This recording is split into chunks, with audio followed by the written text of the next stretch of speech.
Dieu. Tu es mon roi. Tu es l'unique. Tu es l'incomparable. En toi, il y a la vie. En toi, il y a la résurrection. Tout ce qui est en moi te loue et t'adore. À compter d'aujourd'hui, ma vie est entre tes mains. Mon âme, ma pensée, tout mon être t'appartient. Toute œuvre qui combat ma destinée est vouée à l'échec. Parce que le Christ vit en moi. Le Christ habite en moi. Et je déclare que toute œuvre de l'ennemi est dans la confusion. Seigneur, lève-toi afin que mes ennemis soient dispersés au nom de Jésus-Christ. Amen. Est-ce que quelqu'un peut acclamer Jésus? Alléluia. Est-ce qu'on peut s'asseoir dans la présence de Dieu?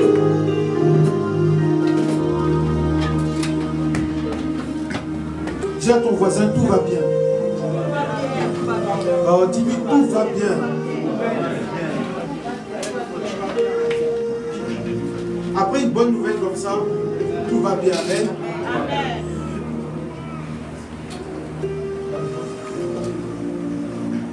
Dieu nous envoie dans le plus grand. C'est que tout va bien. Et les bonnes choses ont toujours un défi. Amen. Tu ne peux pas avoir une bonne chose gratuitement. Les bonnes choses se paient. Alléluia. Nous sommes sur la divinité. La semaine dernière, nous avons parlé de la divinité de Christ. Amen. Aujourd'hui, je veux entrer. La semaine dernière, on a plutôt introduit. Et aujourd'hui, je veux m'accentuer sur la divinité en tant que telle. Et nous allons voir comment Jésus est devenu Dieu. Amen. Parce que Jésus est venu en tant qu'homme. Nous avons vu dans le livre de Hébreux 10, 5, où la Bible dit que Dieu lui a fait un corps. Amen. Quand Christ devait entrer dans l'humanité, la Bible déclare que tu n'as voulu ni sacrifice ni offrande, mais tu m'as fait un corps. Donc nous avons compris que Dieu s'est fait un corps. Et donc je vais vous expliquer que Jésus est le corps que Dieu a emprunté pour venir sur terre. Et le corps s'appelle Jésus. Alléluia. Il faut comprendre cet enseignement. C'est très important. Le corps que Dieu a emprunté pour venir sur la terre s'appelle Jésus. Donc c'est ce corps-là qui est devenu chair. Quand on dit que la parole s'est faite chair, c'est-à-dire que la parole s'est fait un corps. Vous voyez? Et dans ce corps est descendu l'Esprit de Dieu. Et l'Esprit, c'est Christ. Voilà pourquoi on l'appelle Jésus-Christ. Parce que Christ, c'est l'Esprit qui vit au siècle des siècles. C'est pour cela que l'apôtre Paul dit, si je vis, ce n'est plus moi qui vis, mais c'est qui vit en moi? Christ. Il ne dit pas Jésus. Parce que Jésus, c'est le corps. Mais l'Esprit qui était en Jésus, c'est Christ. Donc il dit, si je vis, ce n'est plus moi qui vis, mais c'est l'Esprit de Jésus-Christ qui vit en moi. Donc l'Esprit de Jésus vit en moi. On va comprendre tout ça. Prends avec moi Actes chapitre 2 à partir du verset 36. Nous sommes en divinité. J'aime ce thème parce que il est formidable. Et les Écritures nous démontrent que Jésus est réellement Dieu. Mais le problème, c'est que Jésus est toujours un mystère pour ceux qui sont en dehors de l'Église. Parce que la Bible déclare que les écrits sont des paraboles. Et même Jésus de son vivant parlait en parabole afin que les autres ne comprennent pas. Vous savez, les mystères de Dieu sont révélés aux enfants de Dieu. Alléluia. Donc c'est normal. Écoutez, c'est normal quand vous voyez des débats avec des gens que Jésus est Dieu, qu'ils affirment que Jésus n'est... C'est normal, dis avec moi c'est normal. Parce qu'en fait, ce mystère leur est caché. Mais c'est à ceux qui l'ont reçu que les yeux ont été ouverts. Donc, sois fier d'avoir compris ce que les autres n'ont pas compris. Acte chapitre 2, verset 36, oui. Est-ce qu'on peut se tenir debout pour honorer la parole? Acte 2, verset 36, je lis la parole. Oui. Que toute la communauté d'Israël sache donc avec certitude que Dieu a fait Seigneur et Messie, ce Jésus que vous avez sacrifié. Quelqu'un dit Amen. Amen. Est-ce que quelqu'un a une autre version? Louis II.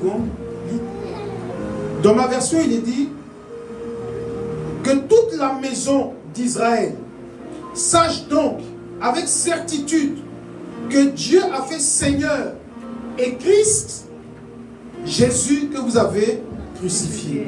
Quelqu'un dit Amen. Amen. Assieds-toi. Ce passage démontre beaucoup de choses. On dit Jésus, il dit, je veux que vous sachiez avec certitude que Dieu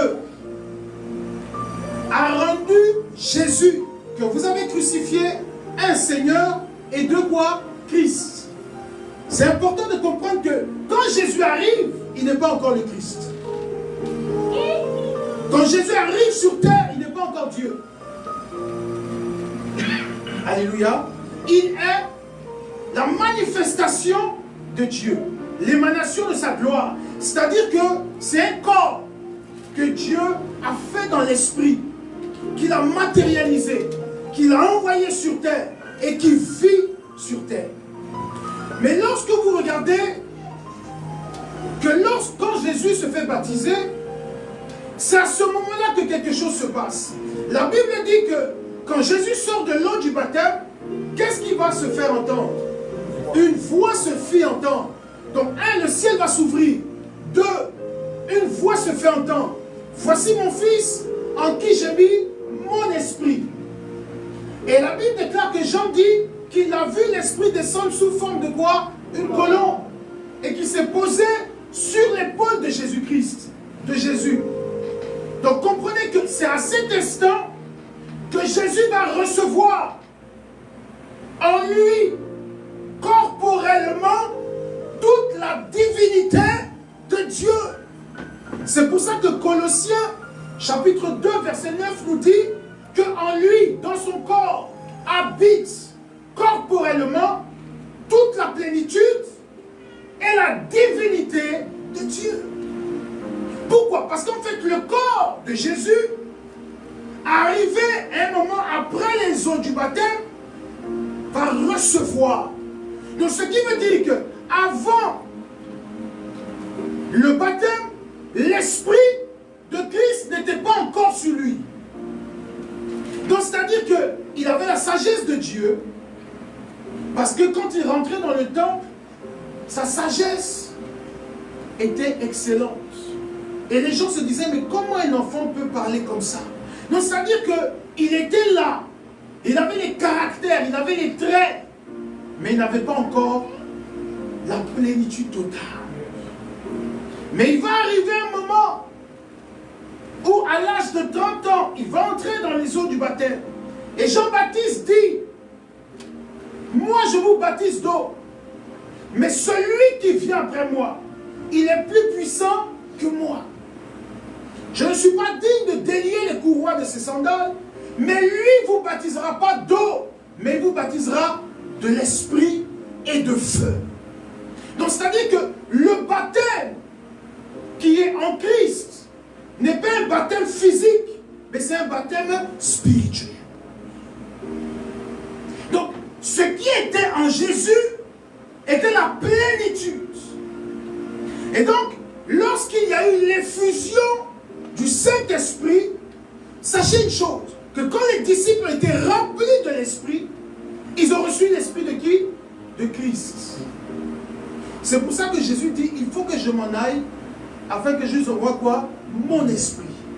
Mais quand l'apôtre Paul dit qu'il reçoit l'Esprit, il ne dit pas qu'il reçoit l'Esprit de Jésus, mais il reçoit Christ. Donc il reçoit l'esprit qui était en qui? En Jésus. Est-ce que quelqu'un me comprend? Et nous avons en nous l'esprit de Christ. C'est pour ça qu'il dit, si je vis, ce n'est plus moi qui vis, c'est Christ qui vit en moi. En chacun de nous, c'est l'esprit qui était en Jésus qui vit en nous. Et c'est ce qu'on appelle le Christ. Le Christ veut dire le Messie. Le Messie veut dire le oint, le choisi. Et je vous ai dit dans la version hébraïque, quand on dit le oint de Dieu, c'est le Mashiach. C'est pour ça qu'on dit Yeshua à Mashiach. C'est-à-dire Mashiach, c'est le oint de Dieu. C'est ça qui est Christ. Jésus-Christ, c'est Yeshua à Mashiach. Donc Mashiach, c'est le oint. Et dans la version hébraïque, on dit celui qui est frotté à l'huile. Donc c'est-à-dire celui qui a été oint.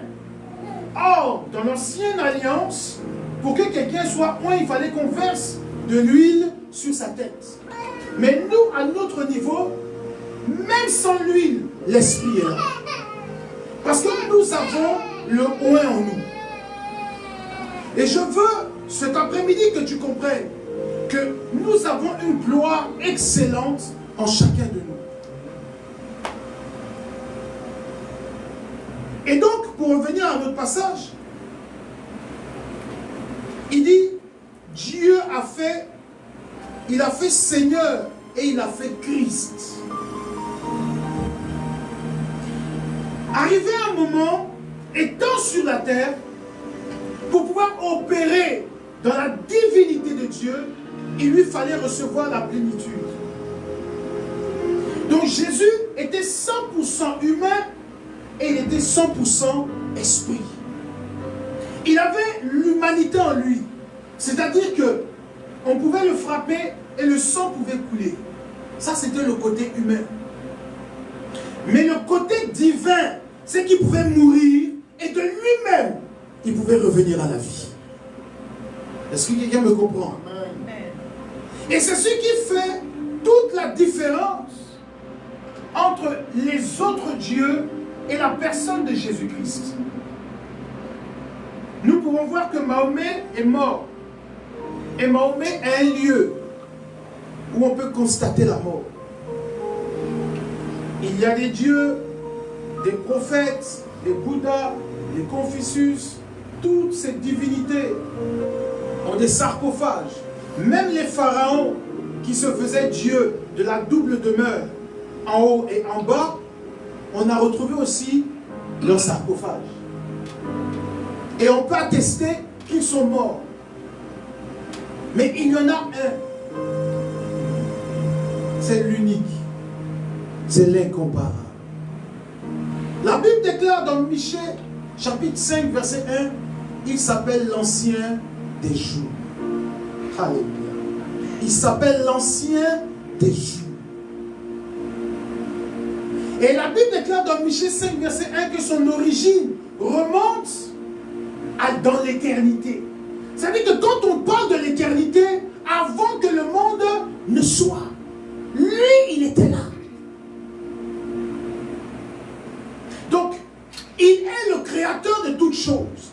Car la Bible déclare que toute chose a été créée par lui, pour lui.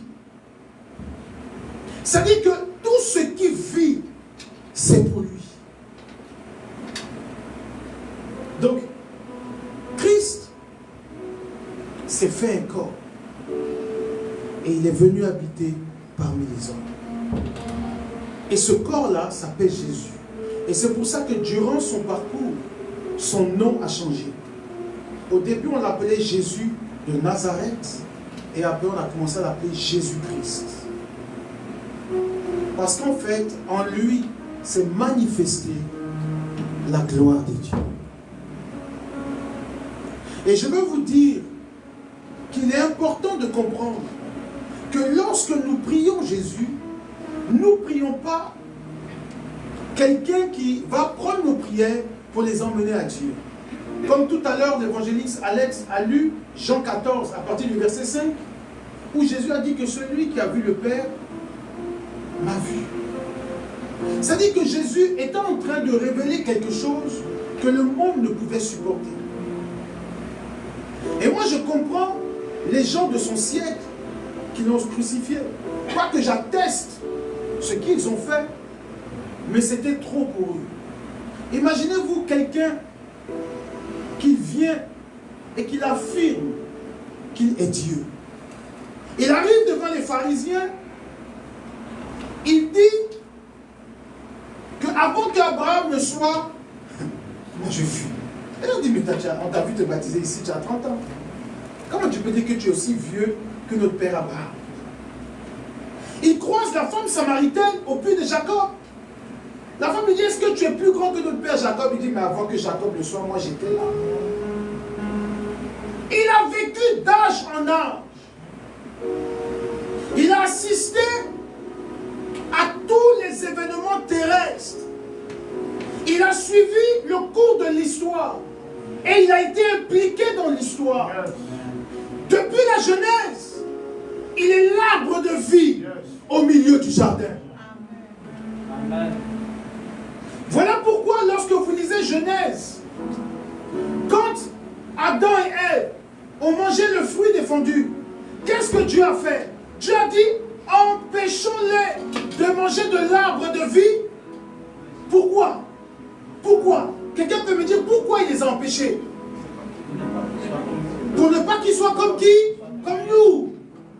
Mais en fait, comment ils pouvaient manger quelque chose et devenir comme Dieu, ne pas mourir, être éternel? Parce que Jésus est la vie éternelle. Et Jésus dit que celui qui mange mon corps ne mourra pas. Donc en fait, le corps de Christ était déjà en Éden. Mais il n'était pas permis aux hommes de le manger parce qu'il n'était pas encore manifesté. Donc il était sous la forme d'un arbre. Et Dieu a défendu. Parce qu'en fait, l'homme ne devait pas être éternel sur la terre. Donc la peur de Dieu, c'est qu'en fait, en mangeant le fruit, Adam et Ève deviennent éternels. Or, l'éternité devait arriver bien longtemps après. Il était présent. Et quand vous regardez dans le livre de l'Apocalypse, il y a un arbre de vie. Et la Bible déclare que cet arbre donne la vie. Donc, celui qui était à la Genèse se retrouve encore à la fin. Voilà pourquoi la Bible déclare qu'il est l'alpha et l'oméga. L'aleph et le tav. Il est celui qui est d'âge en âge. Donc, l'existence de Dieu n'a pas commencé à Noël, comme les hommes peuvent le dire. Et on célèbre un enfant qui est né dans une crèche. Mais il a existé avant que le monde ne soit. Il est le créateur de toutes choses. Et il est celui qui donne la vie. Jésus est une révélation. Jésus n'est pas un homme qu'on croise dans la rue. Aujourd'hui, les gens veulent voir Jésus. Vous dites qu'il existe, il est où? Jésus est une révélation. Jésus, ce n'est pas quelque chose de visible ou qu'on peut toucher. Mais Jésus, on le vit. Jésus, on le ressent. Jésus, on l'expérimente. Jésus est un esprit qui est devenu le Christ et qui vit en chacun de nous. Et la mort de Jésus a révélé toute la divinité de Dieu. Parce qu'il est impossible à un homme de mourir, d'entrer dans le séjour des morts et de ressortir de par lui-même. Il annonce que je vais mourir, mais que je vais revenir à la vie. Mais imaginez-vous la folie des gens qui l'écoutent. Comment quelqu'un peut annoncer sa mort et sa résurrection? Donc, les Juifs le regardent et disent, mais ce gars-là, c'est un hérétique. Ne le suivez pas. Voilà pourquoi ils l'ont crucifié. Imaginez-vous que dans la loi hébraïque, il est impossible de voir Dieu. La Bible déclare que celui qui voit Dieu, il fait quoi? Il meurt. Bon. Comment lui, il peut dire celui qui m'a vu a vu le Père? Mais on est en vie là. Qu'est-ce que tu nous racontes? Ça veut dire que c'était quelque chose d'incompréhensible. Mais tout était concentré dans un corps. Mais je vous dis que le corps que Jésus avait sur terre n'était pas le même corps que nous avons. Est-ce que quelqu'un me comprend? Non, je pense que vous n'avez pas compris. J'ai dit, le corps que Jésus avait n'était pas un corps que nous, comme nous avons. Je vais vous expliquer pourquoi. Toi, ton corps a été conçu dans les entrailles de tes parents, dans le ventre de ta mère. Tu étais un fœtus. Et le fœtus a commencé à prendre vie, se former, avoir de la chair, des os, des nerfs, des poumons. Et le fœtus a commencé à prendre vie. Donc on pouvait voir la vie. Mais la Bible déclare que ce processus-là, au niveau de Jésus-Christ, ne s'est pas fait sur terre, mais il s'est fait où? Dans le ciel. Donc la matière que Dieu prend n'est pas terrestre. Quand Dieu crée Adam, il prend la terre. Mais quand Dieu prend le corps de Jésus-Christ, il prend ce qui est dans le ciel. Donc, on ne peut pas comparer le corps de Jésus-Christ à un corps humain. Voilà pourquoi Jésus peut supporter la pression de l'humanité. Écoutez, la poutre que Jésus a soulevée, juste la poutre axiale, chez les Romains, quand on prenait un homme pour le sacrifier, juste la poutre, peut-être 90 kilos, sans qu'on rajoute l'autre poutre pour faire la croix. Donc on était à peu près à 150 kilos. Pour un homme qui a été frappé, pour un homme qui a perdu du sang, pour un homme qui a été flagellé, supporter cette pression est impossible. Mais le corps qu'il avait était un corps extraordinaire. Il avait la capacité de prendre en lui le fardeau de l'humanité. Alors quand Jésus monte sur la croix, il y a un phénomène qui se passe que je vais vous expliquer. Vous savez pourquoi Jésus, étant sur la croix, n'a pas touché le sol? Parce qu'il prenait en lui le péché de l'humanité. Et donc, lorsque Jésus est suspendu sur le bois, il n'est plus sur la terre. Voilà pourquoi il dit, il est l'agneau de Dieu qui ôte le péché du monde. Donc il a ôté le péché et il est monté dans les hauteurs avec le péché. Donc c'est-à-dire qu'au moment où Jésus est sur la croix, l'humanité est libérée. C'est-à-dire que tout homme qui marche sur la terre, marche sur une terre nouvelle. Il a pris en lui, il a porté. Et la Bible déclare que lorsqu'il a été percé, de lui est sorti l'eau et le sang. L'eau qui représente la vie et le sang qui représente la Sainte Seine. La Sainte Seine, c'était la nouvelle alliance qui venait maintenant pour asperger l'humanité. Et l'eau qui est sortie, il dit, vous tous qui avez soif, venez à moi et je vous donnerai de l'eau à boire. Jésus, par sa mort, voulait faire sortir Dieu qui était en lui. Dieu ne supportait plus le corps humain.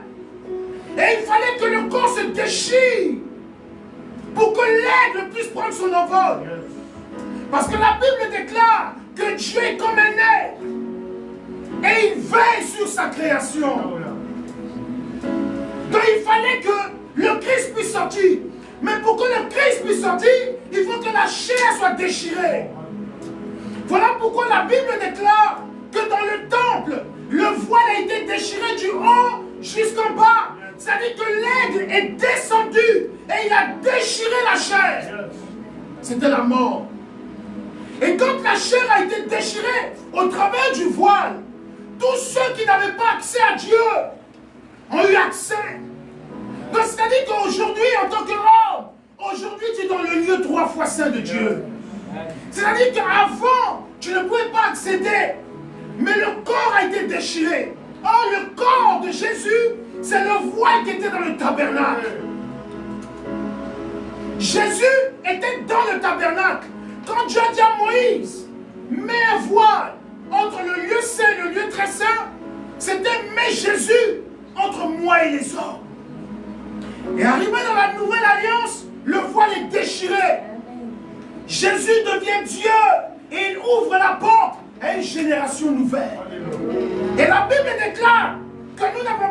besoin de sacrificateurs pour rentrer dans le temple. Parce qu'il a fait de nous un royaume de rois et de sacrificateurs. Or, auparavant, le lieu où nous sommes était réservé aux hommes de Dieu, aux sacrificateurs qui avaient reçu l'onction. Mais aujourd'hui, chacun de nous a reçu l'onction parce que Christ vit en nous. Alors, nous avons accès à Dieu. Et quand tu pries, Dieu te parle. Quand tu pries, Dieu te répond. Quand tu pries, Dieu t'écoute. Or, auparavant, il fallait uniquement que celui qui a l'onction puisse parler à Dieu. C'était un problème. Parce que si lui n'était pas propre aux yeux de Dieu, alors ce qui veut dire que le péché du peuple n'était pas expié. Il a fallu que Dieu vienne lui-même en tant que sacrificateur pour devenir le sacrifice expiatoire. C'est-à-dire qu'il est le sacrifice définitif. À partir de Jésus-Christ, tu as accès à Dieu. Et je veux te dire aujourd'hui que ce qui est en Christ est en toi. Ce qui est dans le ciel est en toi. Ce qui vit au siècle des siècles, qui était avant que le monde ne soit, est en toi. C'est pour ça qu'aujourd'hui, il y a des gens qui sont transportés en extase. Et ils peuvent voir ce qui est interdit de voir à l'homme. Parce que nous avons un passeport pour que les portes des cieux nous soient ouvertes. C'est Jésus-Christ. Il est mort pour nous donner la vie. Mais de quelle vie est-ce qu'on parle? On est déjà en vie. Mais la vie dont on parle, c'est l'éternité. Je veux que tu comprennes. Quand on parle de la divinité de Jésus-Christ, on parle de Dieu lui-même. Quand on parle de ses origines, prenez bien Michée chapitre 5 verset 1, lisez. Il dit qu'il est né à Bethléem. Il est né à Bethléem. On parle de Jésus. Et on dit qu'il est l'ancien des âges, des temps, des jours. Et la Bible dit que son origine remonte au jour de la création, de l'éternité. Jésus n'est pas né sur terre. Jésus existait déjà. Le règne de Jésus-Christ n'a pas commencé le 25 décembre.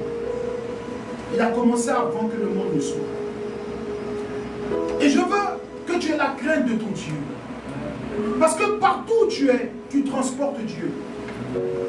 Je vais finir avec quelque chose. Est-ce que tu réalises que Dieu vit en toi? Est-ce que tu prends conscience que quand tu parles, Dieu est en toi? Est-ce que tu prends conscience que quand tu méprises quelqu'un, c'est Dieu qui est en toi?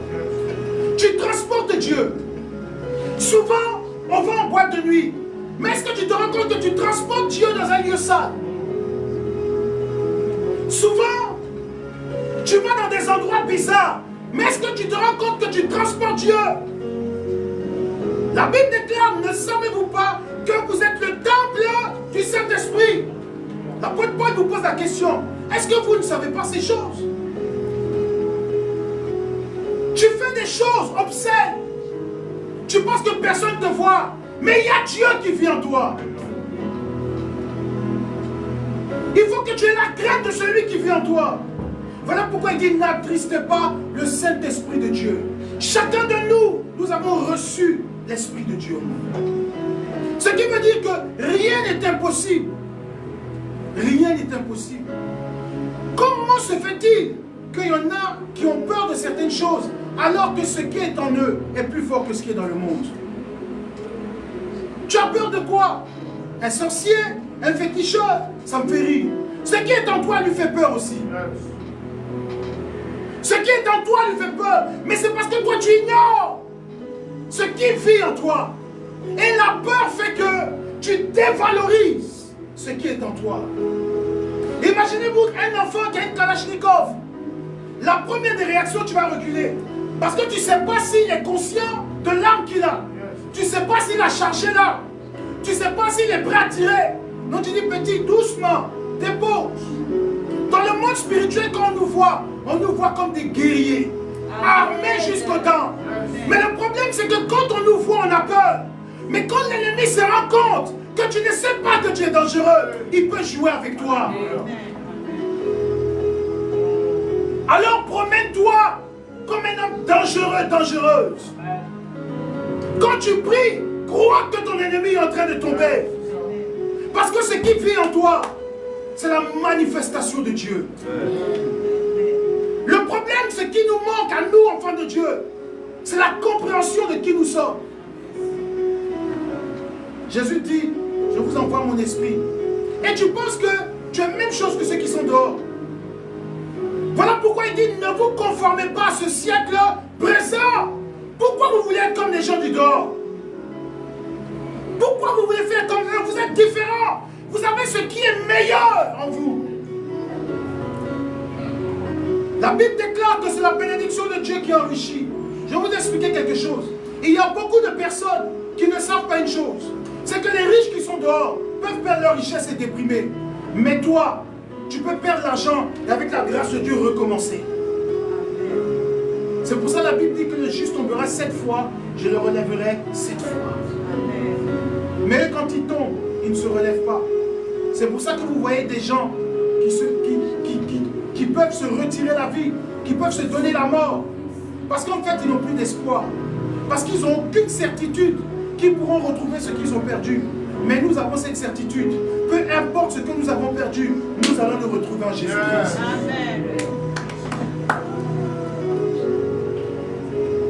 Je veux que tu sois serein. Je veux que tu sois confiant. Avant que Jésus n'arrive, tu auras réalisé le projet de Dieu. Avant que Jésus ne revienne, tu auras la réalisation de tes projets. Tu auras ta maison, tu auras tes enfants, tu auras ton entreprise. Il dit, sois-en sûr. Celui qui croit verra la gloire de Dieu. Amen. Je veux juste clore mon enseignement pour dire que Jésus est Dieu. Acte 2, verset 36 dit que Dieu a fait de lui Seigneur et Christ, ce Jésus qu'ils ont crucifié. Ça dit que le corps là est devenu Dieu. C'est-à-dire que maintenant, quand tu arrives dans les cieux, celui qui était en bas est remonté. Et il est assis sur son trône. Et il règne d'âge en âge. Jésus est devenu Christ. Et il a repris son statut de Dieu. Ne sous-estime pas ce qui est en toi. Je veux, cet après-midi, que ta foi soit fondée en Jésus-Christ. L'apôtre Paul dit, c'est Christ que je prêche. Parce que l'apôtre Paul n'a jamais rencontré Jésus. Mais il a rencontré l'Esprit qui vivait en Jésus. Il dit, j'ai rencontré Christ. Vous savez pourquoi le ministère de Jésus, le ministère de Paul du moins, était différent des apôtres, des autres apôtres? Parce qu'en fait, lui, il n'a pas connu l'homme, mais lui, il a connu l'Esprit. Alors son ministère était beaucoup plus spirituel que les autres. Lui, c'est la révélation qu'il a eue. Pierre, il a mangé avec Jésus, il a causé avec Jésus. Mais Paul, lui, il a vu la gloire de Jésus. Est-ce que tu comprends? Lui, il a vu la gloire. C'est-à-dire que quand Paul parle, il ne parle pas de l'homme, mais il parle de celui qui est devenu Dieu. Et il dit, ma vie est en Christ, la mort m'était gain. Il dit, j'ai combattu le bon combat. J'ai combattu, j'ai fini mon combat. S'ils veulent me prendre, qu'ils me prennent. Comment Paul est mort? Décapité. Comment Pierre est mort? Pendu, la tête en bas, les pieds en haut. Eux tous, ils ont fini le bon combat. Vous savez, quand ils sont morts, les gens pensaient tuer l'homme. Mais c'est la chair qu'ils ont maltraité. L'esprit était déjà monté. Il y a des hommes qui ont vécu Dieu en eux. Que le Christ vive en chacun. Amen. Nous sommes une église des rachetés. Je t'en supplie, à partir d'aujourd'hui, quand tu pries, prie afin que l'on sache que tu es Dieu. Toi-même, quand tu sors de ton culte, sois convaincu que quelque chose s'est passé. Que Dieu nous bénisse. Amen. Est-ce que quelqu'un peut applaudir? Alléluia.